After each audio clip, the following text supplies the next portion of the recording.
To miasto nazywane jest, czego może nie widać z tej perspektywy, Paryżem Afryki Zachodniej. To Abidżan, największe miasto afrykańskiego wybrzeża Kości Słoniowej. Państwa, które jest jednym z najbiedniejszych krajów Afryki Zachodniej. Dlaczego tu jestem? Dlaczego tu Was zabieram? Bo produktem eksportowym tego kraju jest kakao.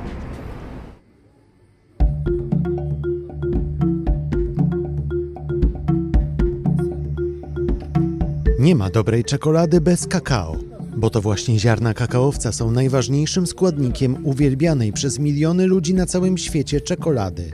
Historia kakao zaczyna się w Ameryce. Drzewa kakaowca uprawiali już Indianie.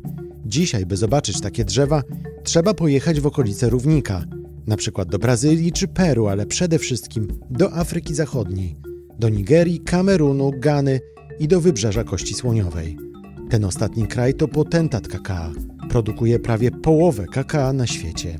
Wszystko zaczyna się od owocu kakaowca. W czasie żniw rolnicy zbierają owoce, rozcinają je i z każdego z nich wyjmują około 30 ziaren w kształcie migdałów. Nasiona są potem czyszczone i sortowane, a następnie poddawane fermentacji, palone i mielone. Cały ten proces jest więc długi i skomplikowany. Choć wybrzeże Kości Słoniowej jest potentatem w produkcji kakao, to połowa rolników w tym kraju żyje poniżej granicy ubóstwa. Dochody z kakao wcale nie trafiają bowiem do rolników, ale do pośredników. Za kilogram ziaren można teraz dostać nieco ponad 1 euro, a w ostatnich latach cena w skupie spadła aż o 17%.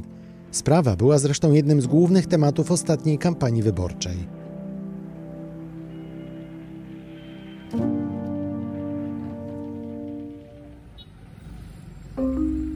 Wybrzeże Kości Słoniowej to wciąż jeden z biedniejszych, choć mocno rozwijających się krajów Afryki. Przez ostatnie dekady trwała tam wojna domowa, która zakończyła się dopiero w 2011 roku. Dopiero od tego czasu gospodarka stopniowo podnosi się ze zniszczeń. Większość ludzi pracuje w rolnictwie. Kraj zarabia głównie na eksporcie kakao oraz oleju palmowego. Wybrzeże Kości Słoniowej to też kraj, który wciąż nie jest uważany za bezpieczny. Na porządku dziennym są napady, kradzieże samochodów czy włamania do domów, a miejscowa policja jest źle wyposażona i często skorumpowana.